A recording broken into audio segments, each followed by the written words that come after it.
यस्यास्ते हृदये संवित् तं नृसिंहमहं भजे। गुरुर्ब्रह्मा गुरुर्विष्णुर् गुरुर्देवो महेश्वरः गुरुः साक्षात् परब्रह्म तस्मै श्री गुरवे नमः। भगवत चरण कमलानुरागी सभी आत्मीय स्वजन प्रेमीजन, आप सभी को मेरा प्रणाम, वंदन, अभिनंदन।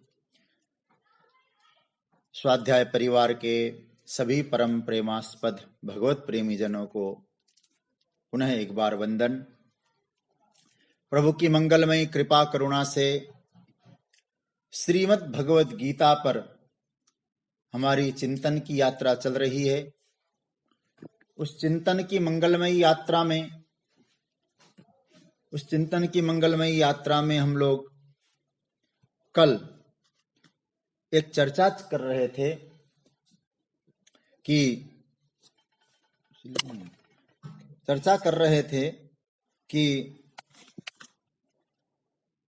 जो परमात्मा तत्व है कैसे वो भूतभृत बनता है, इस पर कल चिंतन हुआ। तो उस चिंतन की यात्रा को हम लोग आगे बढ़ाते हैं। सज्जनों, कल एक बात आई थी कि जब परमात्मा तत्व है, जिसको आत्मा के विषय में चर्चा चल रही थी कि वो परमात्मा भूतभृत कैसे है, भूतों का भरण पोषण करने वाला किस प्रकार से वो माना जाएगा।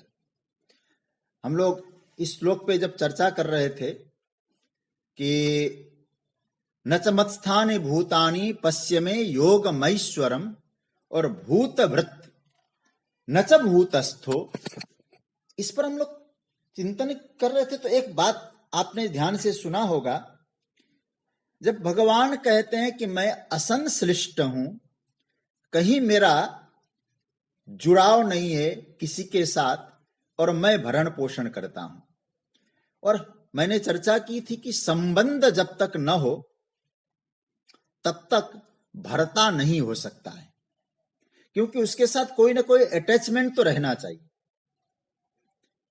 तो फिर कैसे माने? तो थोड़ा सा हम लोग वेदांत के आधार पर चिंतन करें। रस्सी में जो भासमान सर्प है, मैं भासमान कह रहा हूं, रस्सी में जो सर्प का प्रतीयमान हो रहा है, उस सर्प की सत्ता कहां है? उस सर्प की सत्ता रस्सी में है, और प्रतीयमान जो सर्प है, जो सर्प के रूप में हम मान रहे हैं, उस सर्प का भरण पोषण कर कौन रहा है? रस्सी कर रही कि नहीं कर रही? रस्सी ही तो उस सर्प का भरण पोषण कर रही है। अर्थात रस्सी की सर्प सत्ता ही उस सर्प में अनुगत है। ये बात तो हम अच्छी तरह समझते हैं। अधिष्ठान ही अध्यास को जीवन देता है। दाता कौन है? बोले दाता तो अधिष्ठान है और लेने वाला अध्यास है। अच्छा, अध्यास का कोई भरता होता है, उसके बिना अध्यास का जीवन चल नहीं सकता। अध्यास और अधिष्ठान की चर्चा तो आपने सुनी ली है पहले। तो भगवान यहां क्या कहते हैं? भूतभृत, मैं भूतों का भरण पोषण कैसे करता हूं? जैसे उस अधिष्ठान रस्सी में सर्प का भरण पोषण होता हुआ सा दिखाई देता है। ये वेदांत का सिद्धांत है। तो सीधी सी बात है, उस रस्सी में, उस सर्प में जो भरण पोषण की जो सत्ता है, वो रस्सी के कारण है। तो रस्सी के कारण होने के कारण हम लोग ये कह सकते हैं, भगवान कहना ये चाहते हैं, न च भूतस्थ। इस श्लोक को आगे पकड़ लेना थोड़ा सा। भूतभृत, भरण पोषण, और आगे तुरंत क्या कहा? न च भूतस्थ। भूतों में नहीं। सज्जनों, इस बात को थोड़ा सा पकड़ना। न च भूतस्थ का मतलब क्या है? न च भूतस्थ का मतलब मैं उस पर आश्रित नहीं हूं। सब भूतों में है, वह मेरी है, पर सत्ता भूतों में आश्रित नहीं है। न च भूतस्थ का अर्थ यही है। इसलिए भगवान इस सूत्र को बार बार दोहरा रहे हैं। मतलब क्या हुआ कि सर्प रस्सी में आश्रित है, लेकिन मैं पुनः कह दूं, सर्प यहां प्रतीयमान है। तो वो रस्सी में आश्रित है, लेकिन रस्सी उस सर्प में आश्रित नहीं है। न च भूतस्थ, तो अर्थात वो भूतों में अनुगत होते हुए भी उसमें आश्रित नहीं है, उससे भिन्न है। ऐसा लगता है कि शरीर की सत्ता है, शरीर में सत्ता है, पर उस पर वह आत्म चैतन्य आश्रित नहीं है। सत्ता जैसे आकाश में है, आकाश उन भूतों में नहीं है, वहां से पैदा होता है। इसलिए तैत्तरीय उपनिषद में एक बड़ा सुंदर सूत्र आया, यतो वा इमानि भूतानि जायन्ते येन जातानि जीवन्ति यत् प्रयन्ति अभिसं विसन्ति तद विजिज्ञास्वस्य तद ब्रह्मेति। वो ब्रह्म है। इसलिए अब स्पष्ट कहा है, वो परम सत्ता जो आत्म चैतन्य है, वो सदा निर्विकार है, निर्गुण है। ये भगवान कहना चाहते हैं, सत्ता मात्रम केवलम निर्विशेषम। सज्जनों, मैं आज एक छोटी सी बात आपसे कहूंगा। पहले संभवतः किसी रूप में इसकी चर्चा हुई होगी, जैसे पंच महाभूत। आगे जो श्लोक ये मैं इसलिए दे रहा हूं क्योंकि आगे के श्लोक में हम समझ अच्छी तरह जाएंगे। जो आगे जो एक भगवान एग्जाम्पल देकर समझा रहे हैं, क्या समझा रहे हैं उसको ये समझ लीजिएगा तो आगे बहुत आसान हो जाएगी। देखिए, मैं कहूंगा, नोट कर लीजिए आप। जैसे भूतों का जो प्राकट्य हुआ, वो कैसे हुआ? भूतों का प्राकट्य हुआ आकाशात वायु, आकाश से वायु, वायु अग्नि, अग्नि से जल, जल से पृथ्वी, और पृथ्वी से गंध। पृथ्वी प्रकट हुई। अब पृथ्वी से हम ऊपर जहां से प्रकट हुआ उधर अधिष्ठान की ओर जाने का कोशिश करें। पृथ्वी का आश्रय जल है, तो पृथ्वी में पंच गुण है। मैंने शायद कभी कही थी, गंध, रूप, रस, शब्द, स्पर्श, ये 5 गुण है पृथ्वी में। पृथ्वी से नीचे जल आया तो जल में गंध नहीं, वो पृथ्वी का है। तो अब क्या हुआ? रस, रूप, शब्द, स्पर्श, ये 4 गुण हो गए। देखिए कैसे कैसे धीरे धीरे घटता जाता है मामला। और उसके बाद आइए तेज। तेज में जो जल का है रस, वो नहीं रहेगा, लेकिन रूप, स्पर्श, शब्द, ये 3 रहेंगे।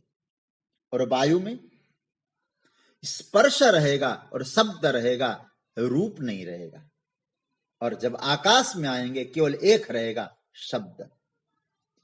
और जगतगुरु शंकराचार्य भगवान कहते हैं, जो आत्मसत्ता की भगवान बात कर रहे हैं, उस आकाश से भी अंतरतम है। वो इतना सूक्ष्म है, आकाश से भी अंतरतम है। वो निर्गुण है, निराकार है, निर्विकार है। सब में सत्ता दिखती है, पर सत्ता निर्विकार है। ऐसा कौन है फिर? ऐसा कौन है वो? भगवान कहते ममात्मा, हमारा कन्हैया ही है जो छाती ठोक के कह सकते हैं। इसलिए यहां सूत्र क्या दिया? भूत भृण न च भूतस्थ ममात्मा। ये तो क्या सूत्र है! भगवान श्री कृष्ण कह रहे ममात्मा, मेरी आत्मा है, मैं हूं। अर्जुन ने कहा, सरकार एक बात बुरा मत मानना। बोले क्या है? आप तो हमारे सामने रथ चला रहे हो, मेरे साले लगते हो, आपके बारे में तो पोल पट्टी सब मुझे मालूम है, ब्रज में माखन चुरा के फिरने वाले, और आप कहते मैं इतना बड़ा काम कर रहा हूं। कहां से आप भूत भावन हो गए? कैसे आपकी आत्मा की इतनी महिमा है, तो आप भूत भावन में कैसे समझूं? मानो अर्जुन ने कहा, आप तो मेरे रथ को चला रहे हैं, आप जरा कभी कभी समझना इस बात को लेकर, कैसे चला रहे, कैसे हो रहा है। तो भगवान यहां क्या कह रहे हैं, जो ममात्मा जब भगवान कहते हैं, मैंने गीता के प्रवचन के सत्र में आपसे चर्चा की थी, भगवान जब ये कह रहे हैं मेरी आत्मा और मेरी शरण में आओ, तो यहां क्या अर्थ हुआ? भगवान कहते हैं मैं व्यष्टिगत आत्मा की बात नहीं कर रहा हूं, मैं समष्टिगत आत्मा की बात कर रहा हूं। व्यष्टिगत आत्मा की बात होती तो ममात्मा गोविंद कह नहीं सकते, इसलिए यहां क्या कह रहे हैं प्रभु, इसको स्पष्ट समझना चाहिए। ममात्मा मेरी आत्मा है, और भूत भावन और आपकी आत्मा है, मैं हूं, मतलब इसका यदि प्रभु कह रहे हैं और समष्टिगत आत्मा की चर्चा कर रहे हैं। और भूत भावन का अर्थ क्या है? जहां से उत्पन्न और पालन जहां होता है उसका नाम है भूत भावन। ममात्मा भूत भावन। सज्जनों, एक बात समझने की कोशिश करिएगा, यहां जो भगवान भूत भावन की बात कर रहे हैं कि समस्त प्रियता, समस्त सत्ता, समस्त ऊर्जा कहां से आ रही है? भगवान कहते हैं उसी आत्म चैतन्य से आ रही है। तो आत्म चैतन्य को ही एक नया नाम दिया गया है, भूत भावन। भूतानाम भावयतीति भूत भावन। उत्पन्न वहां से, पालन वहां से। अच्छा सरकार, आप भूत भावन की बात कर रहे हैं, तो आप भूत भावन कैसे? बहुत ध्यान से बारीकी बात कह रहे हैं। पालन पोषण का मतलब क्या है? हम लोग भगवान शंकर को भूत भावन कहते हैं ना, तो कई लोग कहते भगवान शंकर भूत भावन क्यों है? बोले हमारे पास कुछ भी नहीं था, शिवजी के मंदिर में गए और शिवजी से कहा बेटा दे दो, शिवजी ने आपको बेटा दे दिया, और बेटा देते ही शिवजी को कहा अरे भैया भूत मतलब हम सब, और हम सब का पालन पोषण करने वाला भोलेनाथ, भूत भावन। इसको बात को समझना थोड़ी सी। भूत शब्द का अर्थ क्या हुआ? प्राणी। प्राणी मात्र का पोषण और पालन करने वाला हो, तो इस अर्थ में आप भूत भावन नहीं। कहीं आप लोग ये अर्थ समझने लग जाओगे गीता का केवल अनुवाद पढ़ के, भगवान तो सबका पालन पोषण करते हैं, तो हमने भगवान दा कृष्ण कृष्ण नाम ले लिया और श्री कृष्ण ने हमको बढ़िया चॉकलेट दे दिया। ये भूत भावना नहीं है। भूत भावना का अर्थ आपको समझना है। भूत भावना का मतलब आत्म चैतन्य ही संपूर्ण सृष्टि की सत्ता को, प्रियता को प्रदान करता है। इसको ऐसे समझना। इसका अर्थ यह है, इसी रूप में अधिष्ठान क्या करता है? अध्यस्त का पालन पोषण कर रहा है। जो अधिष्ठान सत्ता है अध्यस्थ का पालन पोषण करता है। फिर मैं आपको कहूं, प्रतीयमान सर्प का पालन पोषण रस्सी कर रही है। इसे हमें समझना है। इसलिए फिर मैं आपसे कहूं, ये भूत भावन शब्द व्यवहारिक धरातल पर तोलने की आवश्यकता नहीं। पारमार्थिक दृष्टि से आत्म चैतन्य की महत्ता बताने के लिए भगवान ये बात यहां कह रहे हैं। जब हम भक्ति की चर्चा करेंगे तो वह बात अलग होगी, वह बात अलग होगी, क्योंकि भक्ति में फिर आपको आर्त भी होना पड़ता है, अर्थार्थी भी होना पड़ता है, जिज्ञासु भी होना पड़ता है। वहां बिल्कुल अलग विषय है वो।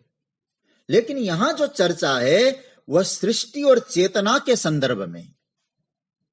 इसलिए हम लोग कौन सा प्रसंग किस रेफरेंस से भगवान कह रहे हैं, इसको समझना पड़ेगा।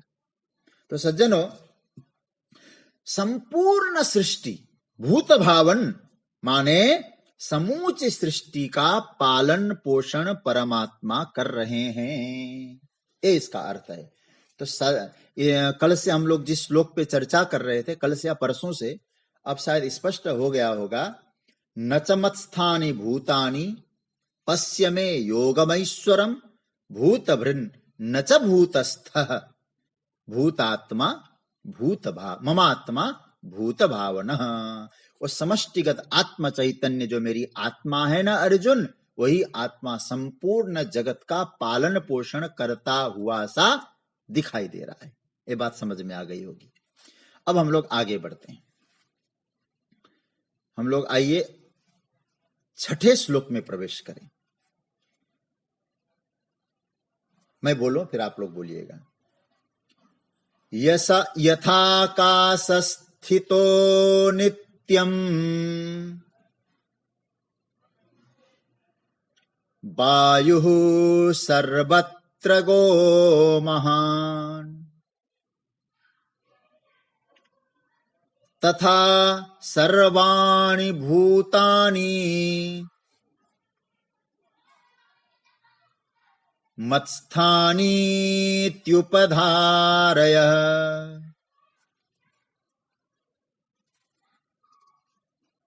यहां 2 श्लोकों में आगे, पहले इसकी थोड़ी भूमिका बांध के मैं आपको इस श्लोक में ले जाऊं।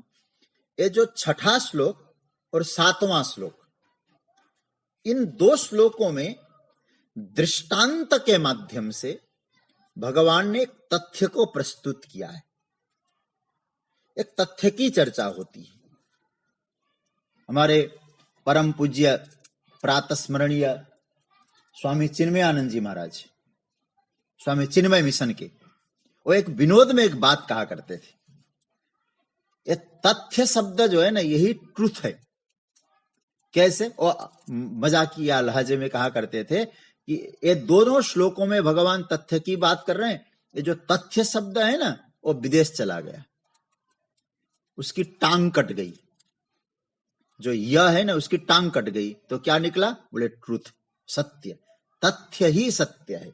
अब यहां उदाहरण से आपको यहां भगवान 2 श्लोकों में घोषणा करते हैं। और हमारे भारतीय दर्शन की एक महिमा यह है, कोई भी चीज को समझने के लिए कोई ना कोई एग्जाम्पल लेते हैं, तब वो हम लोग उसको समझते हैं। इसलिए यहां बड़ा गजब का एक सुंदर एक तर्क पद्धति के माध्यम से भगवान ने एक उदाहरण दिया है। पहले इस श्लोक का अर्थ आप समझ लीजिएगा। यथा सर्वत्र गः वायु महान वायु नित्यम आकाश स्थितः तथा सर्वाणि भूतानि मत्स्थानि इति उपधारयः। इसका अर्थ क्या है? यथा सर्वत्र गः वायु, जैसे सर्वत्र जो गमन करने वाला, ग चारों ओर गति करने वाली जो वायु है, कैसा? महान वायु। नित्यम आकाश स्थित है, हमेशा आकाश में ही अवस्थित है। तो वायु कहां है? आकाश में ही अवस्थित है। सज्जनों, अब आगे क्या कहते हैं? तथा सर्वाणि भूतानि, वैसे ही सभी प्राणी मात्र, सभी भूत मात्र मत्स्थानी। फिर भगवान वही मत्स्थानी कहते। मत्स्थानी, मत्स्थानी का मतलब मुझ में ही, इति उपधारय। उपधारय का मतलब है इसको समझो, इसको देखो और इसको अपनी बुद्धि में धारण कर लो। क्या अर्थ निकला इसका? जैसे सर्वत्र गमन करने वाला जो वायु है वह आकाश में स्थित रहता है, वैसे भूत प्राणी सारे जितने भी संसार प्रपंच है वो मुझ में है। ऐसा है अर्जुन, तुम्हें समझना है। उदाहरण बड़ा गजब का है, लेकिन मैं आपको उदाहरण में ले जाऊं, लेकिन इस बात पर ध्यान देना, भगवान कह रहे हैं इति उपधारय। ये नया शब्द आपको मिल रहा होगा, इति उपधारय। उपधारय का अर्थ है इसे जो मैं बताने जा रहा हूं अर्जुन, इसको अपनी बुद्धि में धारण कर लो। क्योंकि जब तक धारण नहीं करोगे तो तथ्य समझ में नहीं आएगा। समझो, इस दृष्टांत से मेरी धारणा करो। देखिए, इस श्लोक में एक और विशेषता बताऊं, आप लोग अंडरलाइन लगा करिएगा। देखिए, बड़ा सुंदर। सबसे पहला क्या आया? यथा। पहले श्लोक का पहला शब्द आया यथा, इस 6ठे श्लोक में। और नीचे की पंक्ति में पहला शब्द क्या आया? तथा। ये दोनों आप पकड़ के रखना, यथा और तथा। बस इस दोनों को समझना, जैसे वैसे, यत तद और नित्य संबंध, यदा यथा और तथा, यदा और तदा जैसे होता है ना। तो भगवान क्या कह रहे हैं, सर्वभूतानि सर्वाणि भूतानि मत्स्थानि। भगवान कहते अर्जुन, ये तो मैं पहले भी बोल चुका हूं, सारे भूत प्राणी मत्स्थानी है। मत्स्थानी का मतलब है उस आत्मस्थानी है, आत्म चैतन्य में ही संपूर्ण प्रपंच भासित हो रहा है, ये तो हम बता रहे हैं। अब भगवान कह रहे हैं कि एक उदाहरण देकर, वो कैसे रहते हैं आपने कह दिया, अब ध्यान से समझना। प्रभु कह रहे संपूर्ण भूत प्राणी मत्स्थानी है, मुझ में है। कैसे, किस रूप में रहते हैं? तब यहां भगवान ने उसको और स्पष्टीकरण करके दिया है, और यदि इस उदाहरण को समझ लेंगे ना, बहुत बातें स्पष्ट हो जाएगी। कैसे? भगवान कहते हैं जैसे सर्वत्र ग वायु आकाश स्थित है। सर्वत्र परिभ्रमण करने वाला। देखो, महान शब्द कहा है वायु को, महान शब्द है ना, व्यापक है, महान है, अनलिमिट है मतलब। तो ऐसा जो वायु है वो सब जगह है, जाती है वायु इधर गई उधर गई, वायु चल रही है, पवन चल रहा है। लेकिन आप थोड़ा सोचिए, वो वायु कहां है? आकाश स्थित, आकाश में। और आकाश का मतलब तो आप समझ गए होंगे, एम्प्टी स्पेस, और ऊपर का नीलिमा मन नहीं। ये जितना भी खाली स्थान है उसमें क्या है? वायु है। तो वायु कहां रहता है? वायु का आश्रय कहां है? आकाश। अर्थात वायु गति कर रहा है, पवन गति कर रहा है, तो आकाश में ही तो कर रहा है, लय भी। तब यह वायु सब जगह जाती है, फिरती है, और वायु आकाश में स्थित है। और जगतगुरु शंकराचार्य अपने भाष्य में क्या कहते हैं? वायु न स्थित है। वायु में स्थित नहीं है, वायु आकाश स्थित है, वायु आकाश में स्थित है। अर्थात आकाश में स्थित है क्या? बोले आकाश में स्थित ही नहीं है, आकाशे चलती, आकाशे भ्रमति, आकाशे स्थित है वायु। अब ध्यान देना सज्जनों, और जगतगुरु शंकराचार्य तो यहां तक कहते आकाशे व्यवहरति, और वायु आकाश में ही व्यवहार भी करती है। मतलब सब होते हुए वायु को जो नहीं देखता, किसको देखता है? आकाश को देखता है। आंधी आ रही है, कहां देख रहा है? अरे भैया आंधी आ रही है। लेकिन विवेकी भगवान किसको कह रहे हैं? जो वायु को आश्रय देने वाला जो आकाश है, उस पर जिसकी दृष्टि हो, वो विवेकी है। क्योंकि मूल पर दृष्टि है। वायु छिन्न भिन्न हो सकता है, आकाश छिन्न भिन्न नहीं हो सकता। तो इसलिए आकाश कैसा है? तो उपनिषद कहते हैं आकाश कूटस्थ है, आकाश अचल है, आकाश कहीं चलायमान नहीं होता है। लेकिन आकाश में चलने की क्रिया किसकी हो रही है? वायु की हो रही है। अब देखें, अभी हम लोग क्या कह रहे थे? अब आप इस बात को पकड़ना वेदांत के अनुसार। जैसे रस्सी में सर्प भ्रम से दिखाई दे रहा है, तो क्या ये वायु उस आकाश में भ्रम से दिखाई दे रहा है? इसलिए हमारे यहां जो दो प्रकार के सिद्धांत आपको पकड़ना पड़ेगा। हमने एक बात कही थी, अधिष्ठान और अध्यास। तो आकाश अधिष्ठान और वायु अध्यास, ये मत समझ लेना इस दृष्टांत में, केवल आश्रय और आश्रित भाव को समझना। ये आप लोग नोट करिएगा, बहुत अच्छा लगेगा आपको आगे समझने के लिए। क्या बताया मैंने? वायु है आश्रित, आकाश है आश्रय। तो वायु को आश्रय देने वाला आकाश है, और अधिष्ठान अध्यस्त नहीं कह रहा हूं मैं। तो सज्जनों, वायु की सत्ता, वायु का गुणधर्म किसके द्वारा प्रकट हो रहा है? बोले आकाश के द्वारा प्रकट हो रहा है। अब आकाश क्या है फिर? तो आकाश तो भूतवृत्त नहीं हो सकता।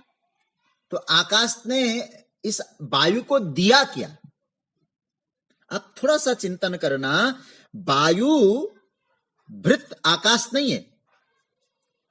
वायु वृत्त आकाश होता तो हम लोग आकाश को अधिष्ठान मान लेते। थोड़ा पकड़ने में कठिनाई नहीं होगी आपको। आश्रय और आश्रित भाव को समझना, अध्यस्त अधिष्ठान भाव मत समझना यार। अब यहां क्या हुआ, हमारे यहां जो द्वैतवादी लोग हैं ना, क्योंकि हम लोग जो चर्चा कर रहे हैं तो अद्वैत सिद्धांत के आधार पे कर रहे हैं, लेकिन जो द्वैतवादी मत वाले कुछ बातें कह रहे हैं, और उस बात को पहले आप पकड़ लीजिएगा। द्वैतवादी क्या कहते हैं कि आपने जो मत स्थानी कहा और फिर नचमत स्थानी कहा, और उसकी व्याख्या करते हुए जगतगुरु शंकराचार्य सरीखे ने क्या काम किया? जगत को अध्यास कोटि में रख दिया, ये आप सुन चुके इसकी, और आत्मा को अधिष्ठान कोटि में रख दिया, ये तो आप सुन चुके हैं। अब इसको यह दिया, और दृष्टांत क्या दिया? रस्सी और सर्प। सर्प न होते हुए भी सर्प अध्यास है और रस्सी अधिष्ठान है, यह आपने समझा।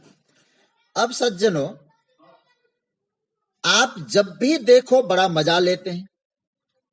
आप कहते हैं कि आकाश में जो नीलिमा है, प्रभु तो यहां नीलिमा नहीं कह रहे, परमात्मा नीलिमा की चर्चा नहीं कर रहे। परमात्मा क्या कह रहे हैं? अधिष्ठान की चर्चा नहीं कर रहे हैं। तो अब क्या क्या चर्चा हो रही है, इसको थोड़ा समझना। नारायण, इसको समझने की कोशिश करिएगा, थोड़ा सा आप लोग धैर्य रखें। मैं मोबाइल से कर रहा था, लैपटॉप से करने की कोशिश कर रहा हूं मैं, ठीक है। नारायण नारायण नारायण नारायण नारायण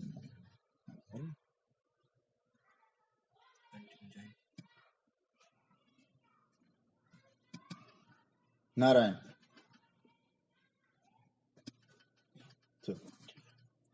तो मैं चर्चा कर रहा था अधिष्ठान और अध्यास के विषय में। तो द्वैतवादियों का जो मत है ना, इसको थोड़ा समझना। द्वैतवादी जो कहते हैं हर जगह रस्सी और सर्प का आश्रय लेके आप चर्चा करते हैं, तो आप ये समझ लीजिएगा कि यहां वेदांती लोग अध्यास अधिष्ठान कहते रहते हैं। जगत वायु स्थानी है, वायु आकाश स्थानी है। यहां अब आप समझना, वायु मिथ्या है क्या कि आकाश मिथ्या है? न वायु मिथ्या है न आकाश मिथ्या है। या ये समझना है, मैं फिर पहले कह चुका हूं, अधिष्ठान अध्यास संबंध नहीं है। यहां क्या संबंध है? यहां आश्रय और आश्रित संबंध है। तो सज्जनों, अब जैसे कहा जाता है ना, द्वैत में ऐसा बोलते हैं कि अभी जैसे आपने सुना कि जिसमें आश्रित होता है मिथ्या होता है। जैसे मैं सोफा में बैठ के बोल रहा हूं, तो सोफा क्या हुआ? आश्रय, और मैं उस सोफा में आश्रित। और कल की चर्चा में आप प्रश्न कर सकते हैं कि जैसे सर्प रस्सी में आश्रित है तो सर्प मिथ्या है, रस्सी सत्य है। तो इस सोफा में मैं बैठा हूं तो मैं मिथ्या, सोफा सत्य। ये अधिष्ठान अध्यस्त में गड़बड़ हो सकता है। तो यहां हमारे जगत गुरु शंकराचार्य कहते हैं, भाई इसको खींचातानी बिल्कुल नहीं आया है। यह समझने जैसी बात यह है कि देखो, आकाश में वायु है। अब मूल बात आप समझना, अब बात स्पष्ट हो जाएगी। वायु कहां है? जगत स्थानीय, लेकिन आकाश आत्मस्थानी है। और इसके गहराई में जाएं तो वायु में व्यवहार होता है कि नहीं होता है? वायु में तो व्यवहार है। सबको पता चलता है कि वायु, पवन बह रहा है, पवन चल रहा है, ये सब मालूम है। पर सच्चाई यह है कि वायु वायु में नहीं है, वायु आकाश में है। एक सत्य है। दूसरा सत्य यह है कि वायु आकाश से संश्लिष्ट नहीं होता है। ये आप समझ रहे होंगे। आकाश के साथ वायु का संश्लिष्ट नहीं होता है, मिलन नहीं है। आकाश अलग है, वायु अलग है। तो जैसे अब हम दूसरा उदाहरण दें, जल और घड़ा। यदि जल को घड़े में रख दो तो जल का असर घड़े में होगा कि नहीं होगा? आप सोचिए जरा। आप कहेंगे नहीं, वो कैसे नहीं होगा? जल को घड़े में रख दीजिएगा और कोई वेदांती कहे कि भैया जल मिथ्या है, घड़ा सत्य है, तो घड़े पे असर इसलिए हो रहा है क्योंकि जल रखते ही और घड़ा ठंडा हो जाएगा, और जिसमें रासायनिक तत्व है थोड़ा परिवर्तन हो जाएंगे। ऑक्सीजन की मात्रा जो नदी के जल में है और घड़े के जल में कुछ अंतर हो जाएगा। इसलिए वो वाला दृष्टांत भगवान यहां नहीं देना चाह रहे थे। इसलिए भगवान ने क्या कहा कि मैं ऐसा दृष्टांत बताने जा रहा हूं कि जो कुछ होता है वायु में वो आकाश में उसका संश्लिष्ट नहीं है। प्राय सभी जगह ये बात आती है, आप बहुत ध्यान से समझना। सभी जगह बातें आती है, जो आश्रय होता है, जो वस्तु उसमें आश्रित है ना, आश्रय के गुणधर्म आश्रित में आ जाते हैं। अथवा दोनों बात, जैसे जल का गुणधर्म पानी घड़े में भी आ जाता है, तो लेकिन घट और जल की बात भी न करें, आश्रय और आश्रित की बात करें तो सारे आश्रय और आश्रित जितने भी आप एग्जाम्पल खोजेंगे ना कहीं एक जुड़ाव है, एक लगाव है, एक संश्लिष्ट है। और मैं व्यवहार के धरातल पे कहूं, पिता पर कौन आश्रित होता है? पुत्र। अब फिजिकली नहीं है, पिता का शरीर अलग है, पुत्र का शरीर अलग है, लेकिन आप थोड़ा सोचिएगा, पुत्र का असर पिता पर होता है कि नहीं होता है? कुछ लोग कहेंगे क्यों नहीं होता है? नहीं होता होगा, लेकिन आपको एक बात कह दूं, फिजिकली भले ही नहीं होता है, लेकिन एक वजन पिता पर पड़ता है पुत्र का।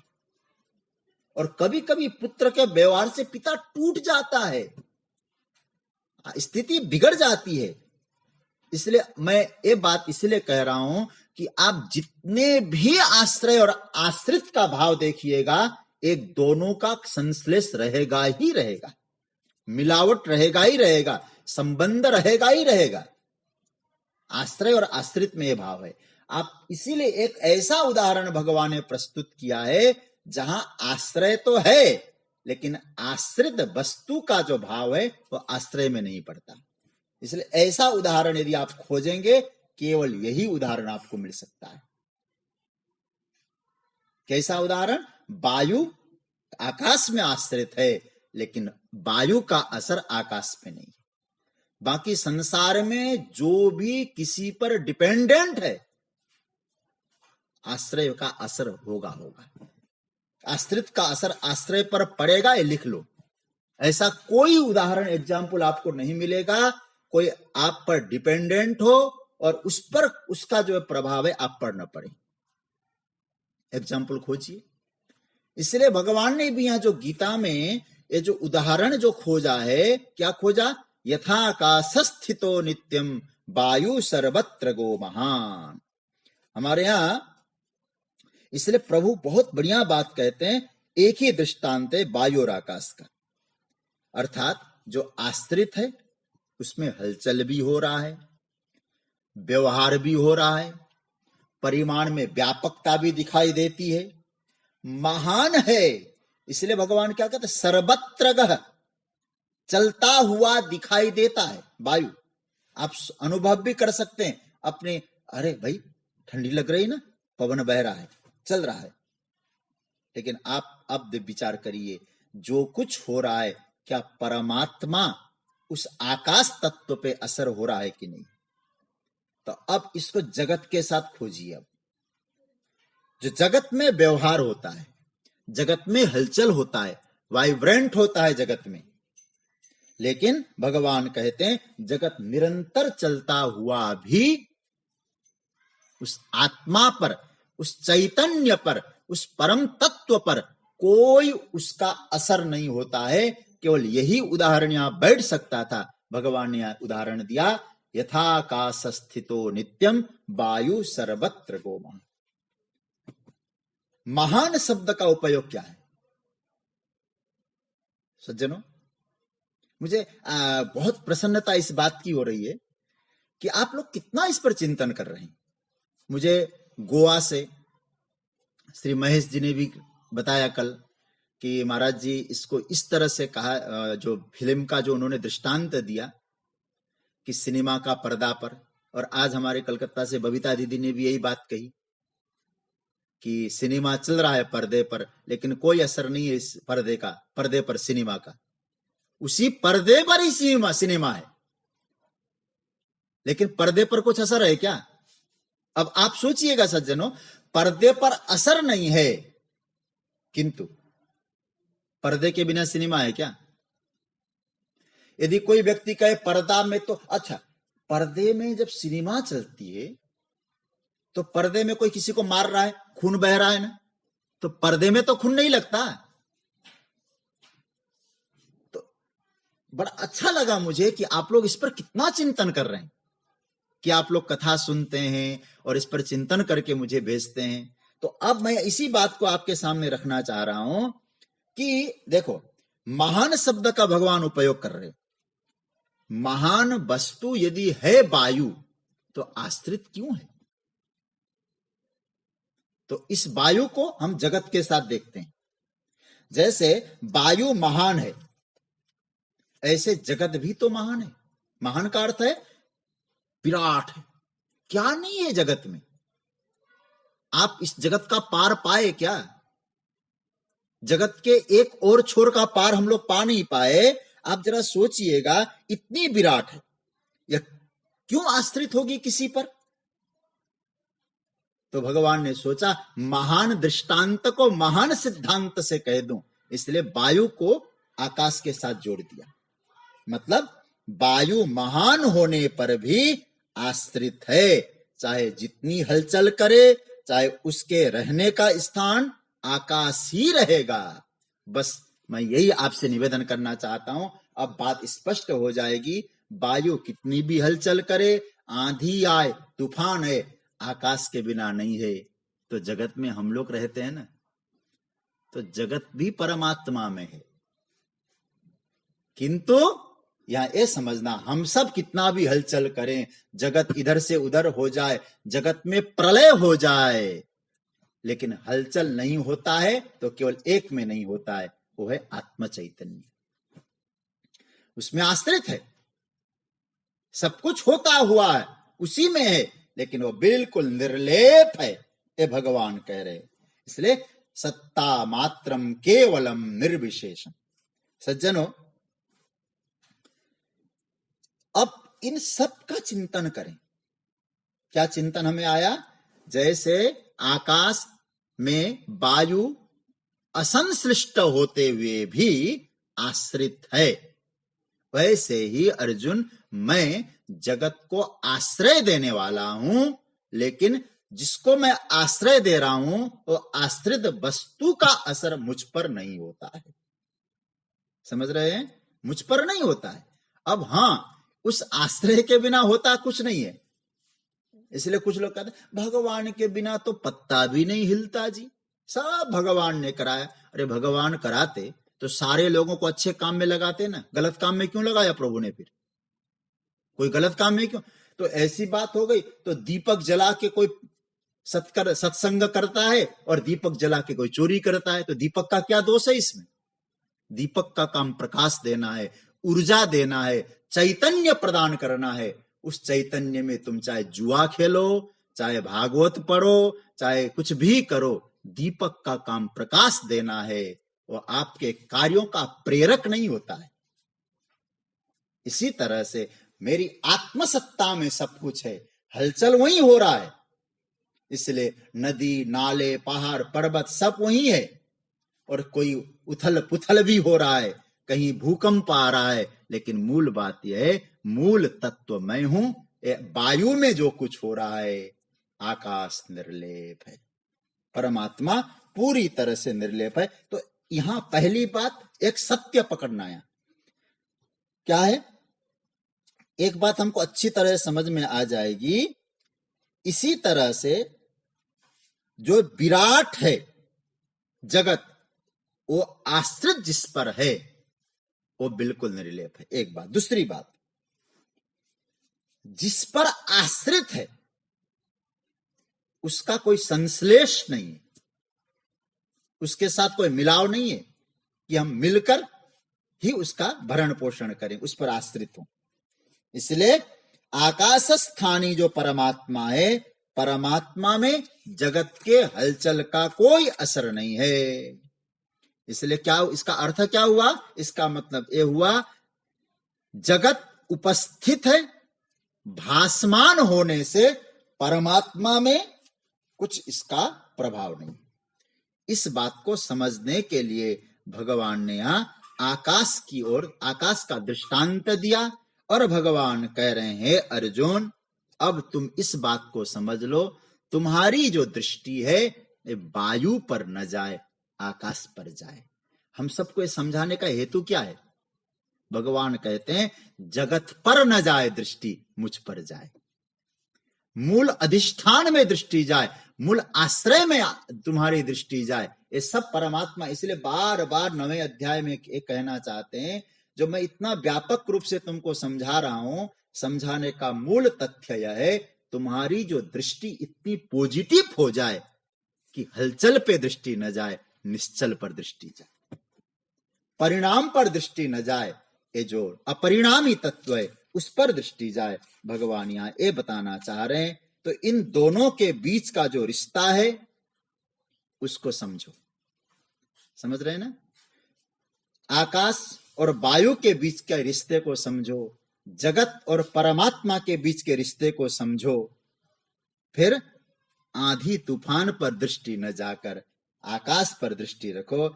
ऐसे ही जगत का प्रभव और प्रलय परमात्मा में है, आत्मा में है, लेकिन आत्मा पर कोई असर नहीं है, आत्मा सर्वथा निर्लेप है। यहां अधिष्ठान बता, फिर मैं शुरुआत में जो मैंने बात कही थी, मैं इस श्लोक को आज पूरा करूंगा। भगवान यहां अधिष्ठान बताने के लिए नहीं कह रहे। जो पहले वाला जो श्लोक था, फिर ध्यान से समझना, जो चौथा और पांचवा, जिस श्लोक की हम लोगों ने खूब विस्तार से चर्चा की, मैं इसका उपसंहार कर रहा हूं, इसलिए आपसे चर्चा कर रहा हूं, समय भी होने वाला है। चौथा और पांचवा, इन दो श्लोकों में भगवान अधिष्ठान और अध्यास की चर्चा कर चुके, लेकिन इस छठे श्लोक में अधिष्ठान अध्यास की चर्चा नहीं है, आश्रित और आश्रय की चर्चा है। इसलिए यहां फिर आप लोग इसको द्वैतवादी में ले जाके, नहीं ये तो गलत हो गया, मैं अधिष्ठान की चर्चा ही नहीं है, केवल आकाश और वायु का दृष्टांत देकर भगवान ये कहना चाहते, अर्जुन मैं जगत का भरण पोषण इस दृष्टि से करता हूं, मुझ में सब कुछ हो रहा है, लेकिन मैं बिल्कुल अलग हूं, मुझ पर कोई असर नहीं है। मैं एक पंक्ति आपके सामने रखूंगा, बहुत आपको भी अच्छा लगेगा। भाष्यकार जगतगुरु शंकराचार्य ने अपनी शांकर भाष्य में जो इसका उपसंहार करते हुए लिखा है ना, आप इसको समझ लें। क्या लिखा है? तथा आकाशवत सर्वगते मयि असंश्लेषेण एव स्थितानि इति उपधारय। इसका अर्थ क्या है? तथा आकाशवत सर्वगते मयि असंश्लेषेण एव मयि इति स्थितानि उप। हे अर्जुन, तुम इस बात को आप समझ लो, मई मतलब मैं उस परम सत्ता, जिसको भगवान ने कहा समष्टिगत आत्मा, उस आत्म सत्ता में असंश्लेषेण, संश्लेष हुए बिना मैं सबका भरण पोषण करने वाला हूं। अर्जुन, इस तथ्य को धारण करो। आत्मा सर्वाश्रय होकर भी जगत के विकारों से मुक्त हो जाता है। कैसे? विकार कहां आते हैं? जगत में। जगत के विकारों से वो मुक्त हो जाता है। कौन? और आत्मचेतन। विकृतियां कहां है? विकृतियां परिवर्तन में होता है जी। आप पकड़ लेना अच्छी तरह से। विकृतियां जितनी भी होती है परिवर्तन में होती है। जिस चीज को परिवर्तन होता है ना, उसमें हमेशा विकार आएंगे। भगवान यहां क्या कह रहे हैं? जो अपरिवर्तनीय सत्ता है उसमें किसी प्रकार का विकार नहीं होता है। विकृतियां होने का कोई चांस ही नहीं है। इसलिए इस श्लोक के मूल भाव को आप समझना, जो दृष्टांत जो दिया है उसको पकड़ना और खूब चिंतन करना। यथा काशस्थितो, इस श्लोक को फिर कह दूं, यथा काशस्थितो नित्यम वायु सर्वत्र गो महान। महान वायु जो सर्वत्र व्याप्त है वह आकाश में स्थित है। इसी प्रकार से सर्वाणि भूतानि मत्स्थानि, संपूर्ण भूत संपूर्ण प्राणी और मुझ में स्थित है। अर्जुन ऐसा तुम समझ लो। ये बात यहां कही है प्रभु ने। और फिर भगवान इसके आगे की जो चर्चा है, आगे के श्लोक की जो चर्चा हम लोग कल के प्रसंग में करेंगे। और कल हमारा शनिवार का जो कार्यक्रम है वो रहेगा। और पिछले शनिवार को जिनके पावन वचनों से हम वंचित हुए थे, आज उनके पावन वचनों, कल शनिवार को हम उनके पावन वचनों को सुनेंगे। हमारे प्रातः पूज्यपाद श्री पांडे जी, उनके पावन वचनों का भी हमें स्मरण होगा। कल हम लोग शनिवासरीय कार्यक्रम में आप लोगों का अनुभव हम लोग सुनेंगे। और आज बीच में शुरुआत में कुछ विलंब हुआ, कुछ नेट में और कैमरे में थोड़ी दिक्कत हो गई थी। कोई बात नहीं, फिर जैसी यात्रा चलती रहेगी हमारी यात्रा चलेगी। आज की चर्चा को विराम दे रहे हैं। कल फिर हम लोग शनिवार का जो कार्यक्रम है, आधा घंटे तक सत्संग, उसके बाद आप लोगों का जो हम लोग अनुभव सुनेंगे। इसी के साथ आज की चर्चा को विराम दिया जा रहा है।